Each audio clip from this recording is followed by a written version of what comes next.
Senhoras e senhores, sejam bem-vindos. Professor Rodrigo de Física na área para mais uma aula. Em especial, nessa aula de hoje, vamos estudar os geradores elétricos. Vamos falar sobre a sua definição, equação, lógica, símbolo, gráfico e análise de potência. Nessa parte 1, vamos dar aí um ênfase para a introdução a este que é um dos principais elementos de um circuito elétrico. Então, bora comigo, vamos lá, vamos de geradores. Senhoras e senhores, vamos para o segundo elemento do nosso circuito elétrico, os geradores. Quem são eles? Pela definição, são dispositivos que transformam uma energia qualquer em energia elétrica. Por exemplo, uma pilha, ou até mesmo uma bateria, que transformam uma energia química, uma energia potencial química, em energia elétrica. Mas podemos encaixar aqui as usinas, uma eólica, uma hidrelétrica, uma nuclear em geral, que tem esse papel, transformar uma energia qualquer e convertê-la em energia elétrica.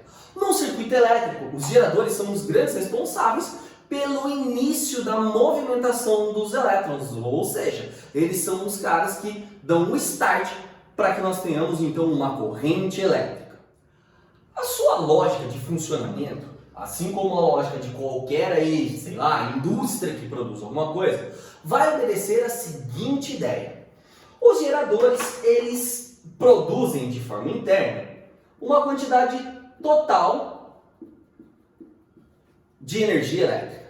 No processo de distribuição, no processo de entrega dessa energia elétrica para o consumidor final, que no caso seria o próprio circuito elétrico, existe uma quantidade de energia que é internamente dissipada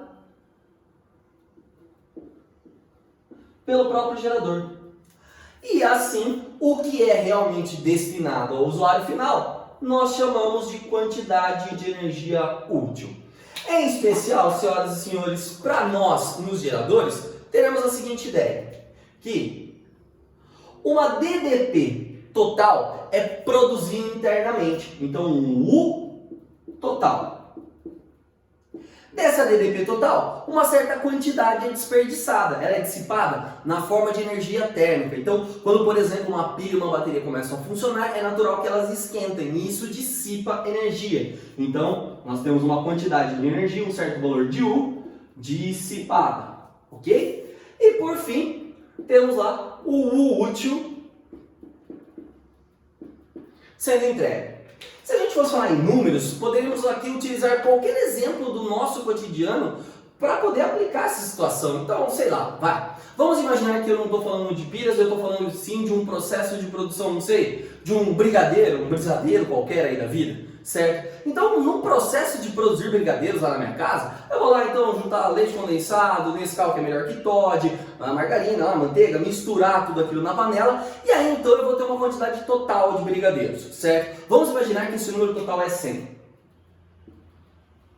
Contudo, nesse processo aí de fazer os brigadeiros, de enrolá-los, eu não resisto, eu acabo comendo alguns. Em especial eu com esse tamanho todo como mais do que um. Então digamos que eu desperdicei, que eu comi 30 brigadeiros, certo? Então para a pessoa a qual eu resolvi fazer esses brigadeiros, restam apenas 70. Então essa pessoa vem lá na porta de casa buscar brigadeiros e apenas 70 brigadeiros serão entregues a ela. Então, da quantidade total de brigadeiros, 30 eu consumi, foi dissipado internamente ali do meu processo de produção e só 70 foram entregues, assim como tudo que é produzido no nosso dia a dia, certo? Moçada, a partir dessa lógica, a gente vai então conhecer a equação de um gerador. Então, seguindo essa linha de raciocínio lógico, a nossa equação se estabelece. O útil, a energia útil que é entregue para o circuito elétrico, nós chamaremos apenas de U. Contudo, a tensão elétrica total, a DDP total, o U total, vai passar a ser chamada agora por nós de E.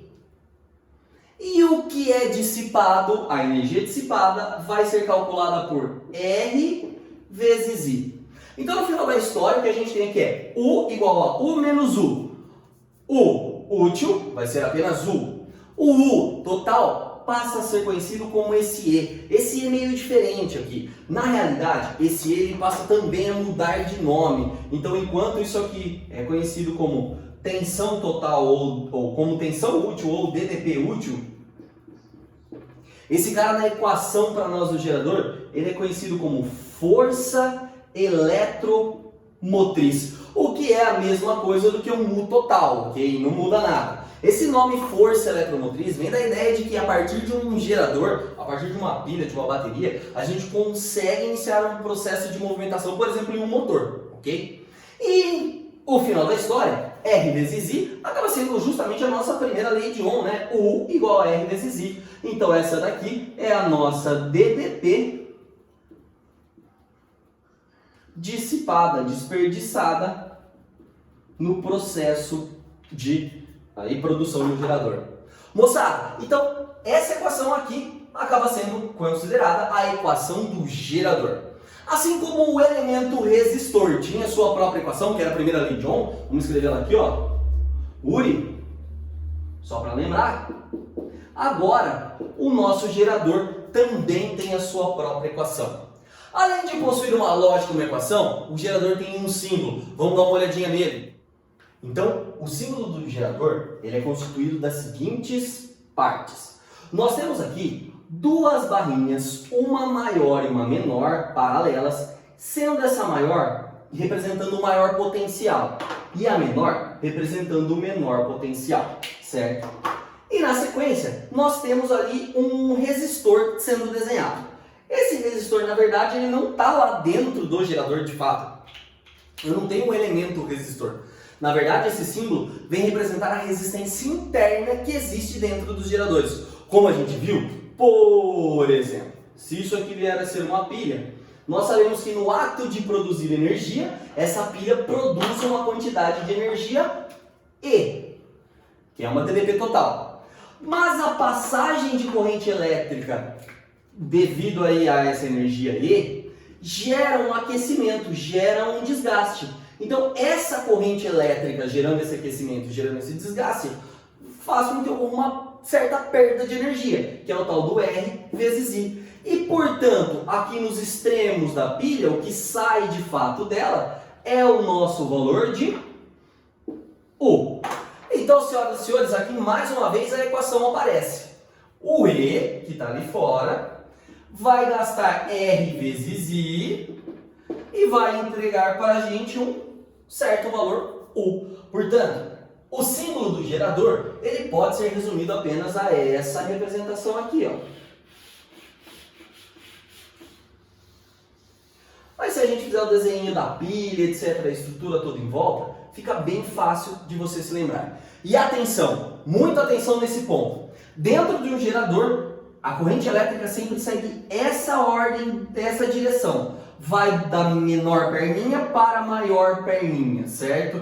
E aí, então, se a gente lembrar da pilha, aqui é o potencial maior, aqui é o potencial menor, a corrente fora dela vai do mais para o menos. Beleza? Galera, definição, equação, lógica e símbolo. Vamos dar uma espiadinha então no gráfico do gerador a partir de agora? Todo gráfico, de certa maneira, depende de uma equação. Então aqui, o gráfico do gerador vai depender da sua equação. Vamos restabelecer ela aqui mais uma vez? U igual a E menos R vezes I. O ERI, não sei, uma forma de você gravar isso. Então, vamos lá. Se o nosso gráfico tem como eixo X a corrente elétrica I, eixo Y a tensão elétrica U, olhando para a equação, verificamos que trata-se de uma equação de primeiro grau, afinal de contas o nosso I não está elevado a nenhum expoente. Além disso, essa equação de primeiro grau apresenta um coeficiente angular negativo, ou seja, trata-se de um gráfico de linha reta, mas uma reta do tipo decrescente, desse jeitinho aqui, ó. E nessa equação, ou melhor, nessa representação gráfica, a gente vai verificar que existem dois pontos muito importantes. Um deles é esse ponto aqui, ó, o ponto onde o gráfico toca no eixo Y. Esse ponto representa para nós o coeficiente linear, o E, certo? E esse ponto aqui embaixo vai ser conhecido por nós como sendo a corrente elétrica de curto-circuito, a ICC. Moçada, além disso, nesse gráfico nós podemos tomar uma outra informação importante, que é a sua inclinação. Toda vez que nós encontrarmos a tangente de θ, estamos encontrando o valor da resistência interna. Galera, então, olha que aqui, por trás dessa equação física, eu tenho uma análise que é quase completamente matemática. Para ajudá-los a entender melhor essa linha de raciocínio, vamos por um exemplo numérico? Acho que vai ficar mais fácil. Com esse exemplo numérico, eu acho que vai ficar muito mais tranquilo da gente entender a situação. Então, senhoras e senhores, um exercício pode chegar aqui e perguntar o seguinte. Com relação a esse gráfico, temos representado qual dispositivo do circuito elétrico? Então, pelo fato de ser uma reta decrescente, sabemos que é um gerador. E aí uma pergunta pertinente aqui seria, qual a equação desse gerador? Senhoras e senhores, então, para montar a equação de um gerador, nós precisamos descobrir basicamente duas coisas. O valor do U e o valor, ou melhor, o valor do E, desculpa, e o valor do R.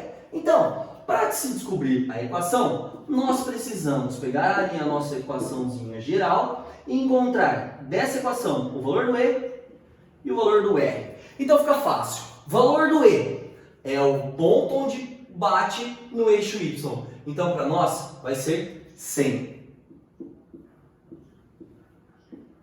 Valor do R, basta fazer a tangente desse ângulo de inclinação θ. Então, tangente de θ, lembrando que tangente é sempre um cateto oposto por um cateto adjacente, então o nosso R ficaria 100 dividido por 20, ou seja, ele vale 5 ohms. Então, 5 vezes I. Essa daqui é a equação do nosso gerador. Senhoras e senhores, só que eu acho que eu posso fazer uma análise mais física do que propriamente matemática, como foi aqui.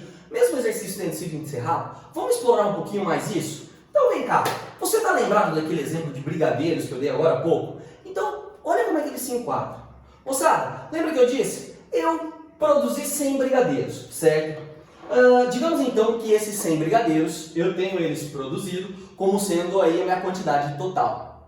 Toda vez que chegar alguém em casa para fazer a compra desses brigadeiros, alguém que chega aqui para, sei lá, solicitar uma quantidade de brigadeiros, na hora de entregar os 100 brigadeiros para eles, digamos que eu fico com uma certa vontade e eu acabo consumindo um pouquinho. Então, de novo, quando eu não entrego nenhum brigadeiro, ou melhor, quando ninguém me pede, eu tenho 100 brigadeiros. Quando alguém chega me pedindo, eu já entrego uma quantidade menor. Então, se uma pessoa chega ali sem exigir muito, chega batendo na porta de casa, Rodrigo, você pode me vender sim uma quantidade de brigadeiros aí? Beleza, então a exigência foi baixa, eu entrego para ele 80, digamos que eu só comi 20. Se a pessoa chegar de forma um pouco mais ríspida, sei lá, falar assim, Rodrigo, entrega aí os brigadeiros. Eu já vou ficar um pouquinho mais incomodado e vou entregar menos para ele. Digamos aí que eu entregue agora então apenas 60 brigadeiros. Agora se o cara chegar, metendo o pé na minha porta, falando, me dá todos esses brigadeiros, vai, entrega tudo aí, porra, eu vou surtar, eu vou entrar em curto-circuito e assim o que eu vou entregar de brigadeiros para ele é 0. Vou melhorar isso? O que é a corrente de curto-circuito? Quando você conecta uma pilha, uma bateria, por exemplo, a um fio, livre de uma resistência elétrica, então sem nenhum elemento para ser ligado, para ser acionado, simplesmente você conecta o polo positivo da pilha no polo negativo dela por um fio. O que vai acontecer é que uma corrente elétrica muito alta tenderia a circular aqui dentro, certo? Então essa corrente é chamada corrente de curto-circuito. O que vai acontecer? A pilha ela vai se autoconsumir, então toda a energia que ela poderia liberar para o circuito, ou seja, todo o valor de U que ela poderia entregar, ela na verdade não entrega, ela consome ali dentro. Ela consome transformando essa energia em energia térmica. Aqui esquenta muito e tudo isso se desfaz. Então esse ICC, essa corrente de curto-circuito, ela basicamente vai servir para você para duas coisas. E uma delas é determinar o valor do R, do seu resistor interno de um gerador. Beleza? E assim como nós fizemos lá nos resistores, também vamos analisar a potência dos geradores. Galera, então diferente de um resistor onde a potência era apenas a potência liberada por ele, a potência dissipada, num gerador nós vamos encontrar 3 tipos diferentes de potência. A potência útil, a potência total e a potência dissipada. Rodrigo, mas por que isso? Bom, vamos lá. Toda a nossa análise, toda a nossa linha de raciocínio, ela vai começar em cima da equação de um gerador. E como a gente bem sabe, toda equação nada mais é do que uma balança. Portanto, se eu fizer algum tipo de operação desse lado e repetir a operação do outro, eu não altero o equilíbrio dessa balança. E o que eu vou fazer é o seguinte, eu vou multiplicar esse lado esquerdo da minha equação por i. Isso me obriga a multiplicar todos os outros termos da minha equação também por i. E assim a gente fica com i vezes u, i vezes z e r vezes i. Moçada, o que é I vezes U? I vezes U é π, é a potência. Em especial, essa daqui é a potência útil. Então vai ser π. O que vem a ser I vezes Z? Como esse E representa uma DDP total, para nós aqui temos de certa maneira um π, só que agora escrito da forma π. Então essa vai ser a nossa potência total, I vezes Z. E aqui no fim, nós temos R vezes I. Porém, I vezes I é I ao quadrado. E aí, então, entramos em π quadrado. Portanto, a equação da nossa potência dissipada. Portanto, senhoras e senhores, em potência, nós temos a potência útil, a potência total e a potência dissipada. Na hora de ler o exercício, ficaremos atentos a perceber qual delas está sendo calculada. Fechou? Explorando ainda a ideia de que um gerador ele libera uma certa quantidade de potência, nós vamos aqui tentar identificar quando é que essa potência vai ser máxima. E essa análise vai ter uma pegada bem matemática. Então vem comigo. Se a gente parar então para relembrar mais uma vez, U igual a E menos R vezes I. Então quando nós multiplicamos todos os termos da equação por I, chegamos na ideia de potência. Então I. Só que dessa vez eu vou apenas aqui, trocar esse termo por potência útil. Esse termo aqui eu vou manter como I vezes Z e aqui R vezes I ao quadrado. Moçada, quando olhamos para a matemática por trás dessa equação, o que identificamos é que se trata de uma equação de segundo grau, uma equação do tipo y igual a ax quadrado mais bx. Uma equação de fato do tipo incompleta, certo? Nesse tipo de situação, então, a gente pode construir um gráfico agora, só que esse gráfico é de potência útil em função de corrente elétrica. E assim, a gente pode relembrar que o gráfico de uma equação de segundo grau é uma parábola. Em especial, essa aqui é aquela parábola que tem boca para baixo. Por ser uma equação incompleta, uma das raízes dessa parábola é, inclusive, o valor zero. Então, é uma parábola de boca para baixo que corta o eixo x, ora no zero e ora em um outro ponto. Então, se a gente, por exemplo, trocasse aqui o valor de u por zero, a gente teria o seguinte, que I vezes Z menos R vezes I ao quadrado igual a zero. E aí, colocando o I como sendo um fator comum, nós vamos ficar com zero igual a I que multiplica E menos R vezes I. E aí, então, para identificar quem é o valor de I, a gente faria aquele método de separação, né? Então, como esse produto vale zero, nós ficamos com duas raízes. Uma é I igual a zero, que a gente já colocou aqui, e a outra raiz seria I igual a E sobre R. Então, aqui eu tenho o E dividido pelo R. Onde, na realidade, E dividido por R nada mais é do que o ICC, a nossa corrente de curto-circuito.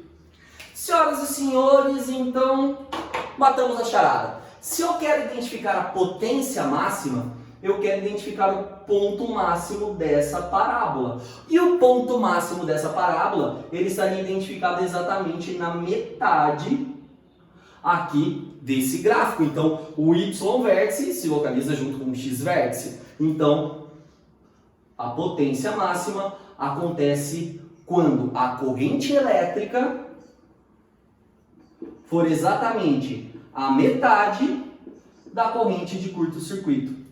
Ou, se ainda você preferir aí tentar determinar isso, basta você pegar a equação de potência no caso aqui nosso, a equação de potência útil, e dizer, olha, a potência útil, que é dada por π, eu só tenho que substituir esse I pela metade do ICC. Então eu pego o ICC dividido por 2, ok? Galera, então essa é uma abordagem um pouquinho mais aprofundada no estudo dos geradores. Moçada, na sequência, você fica então aí com a nossa resolução de exercícios e aplicação. Essa foi a parte 1 dos geradores. Na próxima pré-aula, a gente entra na parte 2, que fala sobre a associação dos geradores. Um abraço a todos e até a próxima. Tchau!